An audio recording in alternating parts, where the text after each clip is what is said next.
Friends, కథ చెప్తాను వింటారా?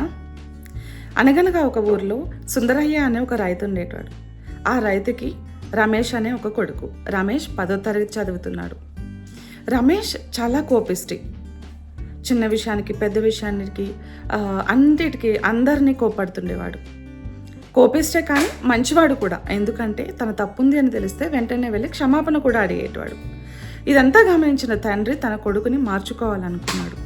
తన కొడుకులో ఉన్న కోపాన్ని తగ్గించాలనుకున్నాడు. అందుకని ఒకరోజు రమేష్ని తీసుకొని పెరట్లోకి వెళ్ళి, రమేష్, నీకు కోపం వచ్చిన ప్రతిసారి ఈ తలుపు పైన ఒక మేకు కొట్టు అని చెప్పాడు. వెంటనే రమేష్ కూడా సరే నాన్న అని చెప్పి మరుసటి రోజు నుంచి తనకు కోపం వచ్చిన ప్రతిసారి, కోప్పడిన ప్రతిసారి తలుపు పైన ఒక మేకు కొట్టేటవాడు. ఇలా రోజుకి 2, 3 ఇలా కొన్ని రోజులు మేకులు కొడుతూ ఉన్నాడు. ఈ ప్రాసెస్లో తనకి నిదానంగా కోపం తగ్గడం స్టార్ట్ అయింది. కొన్ని రోజులకి కోపం తగ్గుతూ వచ్చింది. ఒకరోజు కోపమే రాలేదు, ఎవరిని కోప్పడలేదు, ఒక్క మేకు కూడా కొట్టలేదు. వెంటనే సంతోషంతో వాళ్ళ నాన్న దగ్గరికి వెళ్ళి, నాన్న, ఇవాళ నేను ఒక్క మేకు కూడా కొట్టలేదు తెలుసా, ఇవాళ నేను ఎవరిని కోప్పడలేదు అని చెప్పాడు. ఒక చిన్న చిరునవ్వు నవ్వి సుందరయ్య తన కొడుకుని తీసుకొని వెళ్ళి, రమేష్ చూడు, ఈ తలుపు ఇప్పుడు ఎంత అందవికారంగా కనిపిస్తుందో. నువ్వు కోప్పడిన ప్రతిసారి అందరూ కూడా నిన్ను ఇలానే చూసేటారు. ఇది విన్న రమేష్ బాధపడి, ఓకే, నన్ను నేను మార్చుకోవాలి అనుకున్నాడు. తన తండ్రితో, సరే నాన్న, ఇప్పటి నుంచి నేను కోపాన్ని కంట్రోల్ చేసుకోవడానికి ట్రై చేస్తానని చెప్పేశాడు. కానీ సుందరయ్య ఏం చేశాడు, సరే రమేష్, ఇకపైన నువ్వేం చేస్తావంటే, నువ్వు కోపాన్ని తగ్గించుకోవాలి అనుకున్న ప్రతిసారి, నువ్వు ఎప్పుడైతే కోపాన్ని నిగ్రహించుకోవాలి, నీ కోపం వచ్చినా కానీ ఎవరిని ఒక మాట కూడా అనకూడదు అని అనుకుంటావో, ప్రతిసారి వచ్చి ఒక్కొక్క మేకు తీసేయని చెప్పాడు. వెంటనే రమేష్ కూడా సరే అన్నాడు.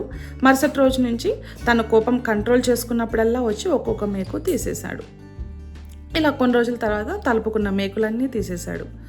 మళ్ళీ వాళ్ళ నాన్నని తీసుకొని వచ్చి, నాన్న చూసావా, నేను కోపాన్ని ఇప్పుడు కంట్రోల్ చేసుకోగలుగుతున్నాను, ఎవరిని అనవసరంగా కోప్పడట్లేదు, ఒక మాట అనట్లేదు అన్నాడు. తలుపు చూపించాడు, ఒక్క మేకు కూడా లేదు. సుందరయ్య చూసావా రమేష్, నువ్వు ఎంతో జాగ్రత్తగా మేకులన్నీ తీసేసావు, కానీ ఆ మేకుల వల్ల అయినా రంధ్రాలను మాత్రం ఏం చేయలేకపోయావు. ఇలానే నువ్వు కోప్పడిన ప్రతిసారి వాళ్ళ మనసు ఎట్లయితే బాధపడ్డదో ఆ బాధను కూడా నువ్వేం చేయలేవు. నువ్వు మళ్ళీ క్షమాపణ చెప్పొచ్చు, కానీ నీ మాటల వల్ల అయిన గాయాన్ని మాత్రం నువ్వేం చేయలేవు అని చెప్పాడు. ఇది విన్న రమేష్ బాధపడి, నిజమే కదా అనుకొని తన తండ్రి చెప్పిన మాటలోని అర్థాన్ని గ్రహించి రమేష్ తనను తాను మార్చుకున్నాడు. ఈ కథలోని నీతి ఏంటి అంటే, అనవసరంగా ఎవరిని కోప్పడకూడదు. ఎవరినన్నా ఒక మాట అనే ముందు ఖచ్చితంగా చాలా ఆలోచించాలి. ఎందుకంటే మన మాటల వల్ల అయిన గాయాన్ని ఎప్పటికీ మనం పూడ్చలేము. మన జీవితంలో తిరిగి రానివి రెండే రెండు, ఒకటి సమయం, ఇంకొకటి మాట.